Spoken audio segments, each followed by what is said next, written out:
mēs esam kopā kopš 2021. gada. Es gāju praksi policijā Cēsu iecirknī un Līnai draudzene sēdēja dežūrdaļā. Un Līna nāca tā kā ciemojās pie viņas un tad viņa tā kā ieskatījās manī. Un man bija citi paziņas policijā jau pirms tam. Viņi man pačukstēja, kad hei, reku tev viena meitene met acis uz tevi. Un tad vienā vakarā sēdējām ar čomu ārā, Silvi, un izdomāju, jāuzraksta, jāpamēģina. Tad Mikus man uzrakstīja pirmo reizi, bet kā mēs sākām sarakstīties, tā mēs arī visu laiku esam runājuši. Un tad tieši sākās vasara, un Mikum vajadzēja meklēt dzīvesvietu Cēsīs, jo viņš arī strādāja Cēsīs, jo viņš pats no Inešiem. Un tad sanāca tieši tā, ka es arī meklēju, un mēs atradām dzīvokli.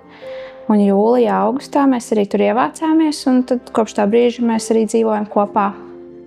Mikus ir ļoti mierīgs, dažreiz pat liekas pārāk mierīgs, jo tad liekas, ka kaut kas nav kārtībā, bet viņš vienmēr saglabā mieru. Tas laikam arī tā bija tā pirmā iezīme, kas man viņā ļoti iepatikās. Viņš ir ļoti mīļš un sirsnīgs un lācītis. Mēs abi esam romantiski. Mikus tādā ziņā, ka viņš ļoti bieži man nes ziedus, un viņa mīlestības valoda ir tāda, ka viņš grib samīļot, sabučot. Man laikam vairāk ir tā materiālā puse, ka man patīk viņu apdāvināt, un tad tā laikam ir tā mana romantika. Bet, protams, mēs abi esam tādi, kuriem patīk samīļoties, sabučoties. Tāpēc es domāju, ka mēs abi esam romantiski. Es ļoti labi atceros, kā Mikus man bildināja. Es zināju, ka viņš man bildinās, jo mēs jau bijām par to runājuši. Un tieši tajā dienā bija mūsu gada diena. Braucām kaut kur palikt pa nakti, un tajā reizē mēs palikām pie jūras namiņā. Pa dienu viņš bija Rīgā, un es zināju, ka viņš bija Gradzenu. Mikus ir tāds, kurš nevar paigi noslēpt neko no manis, un viņš arī nemēģina, jo viņš man tieši arī uzrakstīja WhatsAppā, ir problēma. Es uzreiz apstījos Find Friends, kur viņš ir. Es saprotu, ka viņš ir Alfā un ka viņš grib pirkt to Gradzenu, bet ņemot vērā to, ka man ir ļoti mazs pirksts, ir ļoti, ļoti grūti atrast kaut ko. Man bija ļoti skaista diena, bija arī ļoti skaists saulrietis. Un tad mēs gājām skatīties saulrietu, un mēs palikām pie jūras, un es domāju, tagad būs tas brīdis, bet es jūtu, ka viņš baidās, un tāds labi, es arī viņam neko neteikšu. Es atraucies biju, vilku līdz pēdējiem, gājām staigāties gar jūru, domāju, tad vienā brīdī, otrā brīdī. Es jau biju gatava iet iekšā, jo es domāju, gan jau kaut kad viņš to izdarīs, un es negribu viņu uzspiest.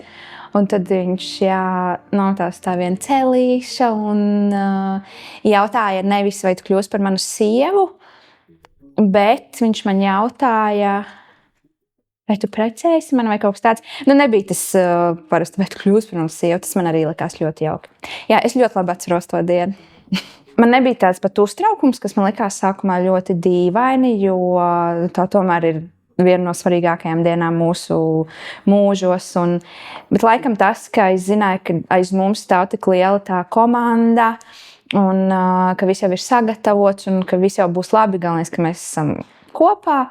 Un bija īstenībā ļoti tā mierīgi, un tieši ļoti labi, ka tā.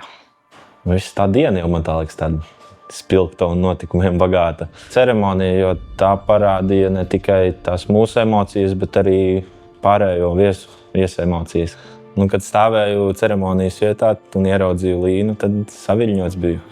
Es domāju, ka mūsu kāzu diena, jau pirms kāzu dienas mēs abi sapratām, ka to nevar ietekmēt ne laika apstākļi, nekas cits, ka viss būs kārtībā un viss arī bija, kā mēs gribējām. Mēs bijām laimīgi un arī visi pārējie bija, un tad man liekas, ka tas pats galvenais. Pārējais jau ir sīkumi.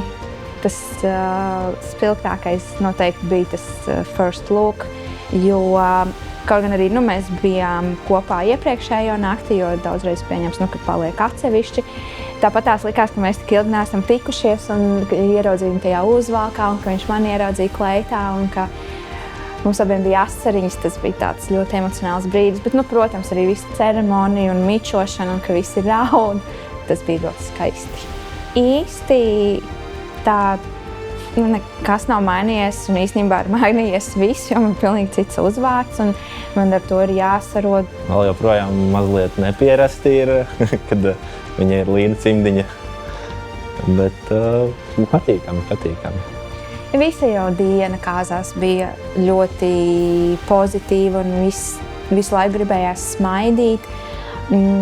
Visvairāk laikam bija tieši pēc ceremonijas, kad mūs nāca visi apsveikt, jo, kad tu redzi savu to cilvēku acīs, to tiešām neviltoto prieku par mani un Mikus un tās asaras.